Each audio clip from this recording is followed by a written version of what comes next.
Hi there, welcome back to Team RunRun's interview series 5 by 20-second interview intervals. And today we're lucky to have Coach Emily Keddie from, where are you coming from today, Emily? And is it beautiful and sunny today? It is, and it's looking to be kind of on the swing out of winter and into a wonderful summer. I think we made it. I think we made it. There's no jinxing happening right now. No. Here in Boulder too. I think we're done with our false springs. Yeah, you had that a few times, I think. Every year, about a dozen. But no, that's good. So, all right. Well, very quickly, we warmed up. Let's get into it. So, how long have you been a Team Run Run coach, and what do you like about it the most? I've been with Team RunRun for 3 months now, and honestly, it's just incredibly fun and it's really rewarding. I just love how individualized you can make things and get to know people and what's going on in their lives and why running is important to them. And being part of someone working towards a big goal, reaching a goal, trying something hard is just a great feeling to play a small role in that.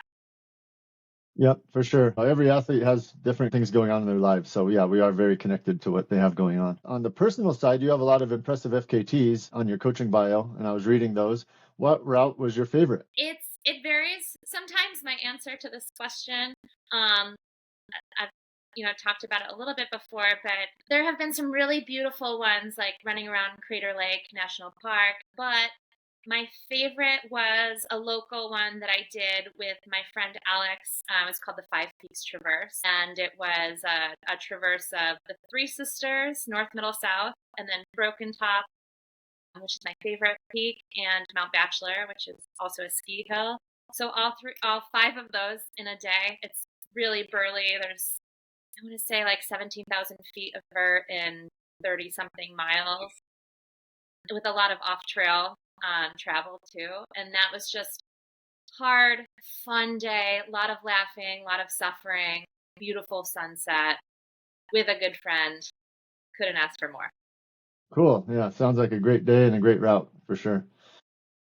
Yeah, then I saw you had the Ray Lakes on there too. I did that 10 years ago, like Oh, wow. Did 2015, you run it or backpack? 2014, 2015. We ran. There was no FKTs that day, but it was a great day out.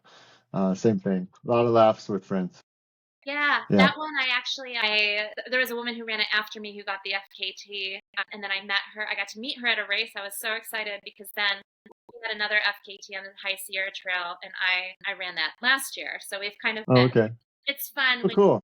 meet people and kind of bounce Uh-huh. around. It's like passing around Strava crowns, but better. Yep. Maybe one day I'll know what that feels like. So very good. Along with that, what is your favorite workout to run or assign? Ooh. Oh, these are different. So my favorite one to assign is probably a speed workout that is so like on a gentle incline.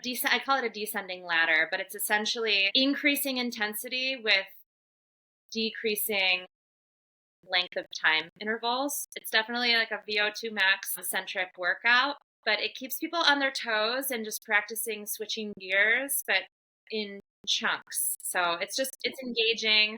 I like to see people progress with it, like repeat it over time. My personal favorite workout is probably like long steady state intervals. I love doing that before going into a race. Because it's just enough, you're not in that comfortable, easy run pace, but you're kind of pushing up a gear. And I think that's really good practice just for that race mindset, reminding yourself, like, in a race, I'll usually use this technique of just imagining someone's hand is kind of just on my back, gently pushing me forward to kind of make me run just a little faster if I think I'm getting too comfortable. And that's like a good steady state strategy. So I just like that mindset and having, 20 minutes or 30 minutes. You can't quite go on autopilot, but it feels doable. Yeah, for sure. No, that's a great call out and a really good mental trick that I haven't really heard of before. So thank you for that. Yeah. Also in your profile, you've had a lot of success with 200-mile plus distances, but also recently some of the shorter ones, and we say shorter 50K, 50 mile. How have you approached those differently in training or mentally? What has been the difference? I think it's kind of interesting because no matter what race distance I'm going into, I never feel like it's easy. Like a PK definitely doesn't feel easier than a longer distance. And I think that's because you know the intensity, at least on a competitive level, the intensity is going to be higher and maybe a little more painful. But, I have done a lot of longer distance. I love those really long distance races where at the start line, your mindset is, I'm not coming back today or tomorrow sometimes. And that those shorter races, up to a K, I know that I can say, I'll be done by this time in the afternoon, or I'll be done by dinner or today at least. So that's kind of a big mental difference. But, I had sort of thought of myself as not a very fast runner and that my distance was really the ultra long distance because I have a hiking background.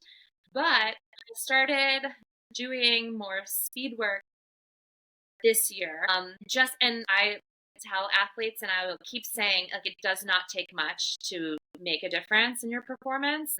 And I went and raced some shorter distances and saw huge improvement, like in a race I had run before, and got some podiums, which feels great.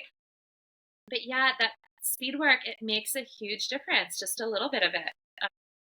So it's fun to feel fast. And yeah, I love being able to run a variety of distances and play around with what I think I enjoy the best. Yeah, for sure. Yeah, just a little bit of speed work. I say the same thing to my athletes and to myself. Just consistency and really we're just improving efficiency and form too. So good stuff. And then last question, how would you describe your coaching style? So I approach coaching in a similar way stylistically as how I approach practicing as a psychologist. So I have in coaching like a very humanistic approach that's holistic, taking in the whole person. So I really want to know your background, your life outside of running, your schedule, who's supportive of you, how I can support other things that you have going on and really make running fit into your life in a manageable way, taking into account your goals.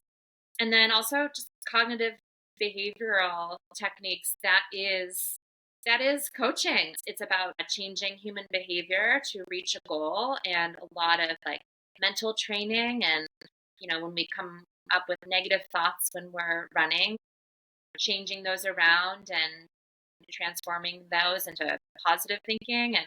And that's really powerful in coaching. So I would say, yeah, from that background, really whole human and cognitive behavioral approach and just a ton of positivity and support. Awesome. Yep. Well, that's what we're all about at Team RunRun, and no more negative self-talk. So good stuff. Awesome. Well, thank you for joining us, Emily. Thank you so much, Kyle, for having me. Yep. Have a great day. You too. Okay. Bye-bye.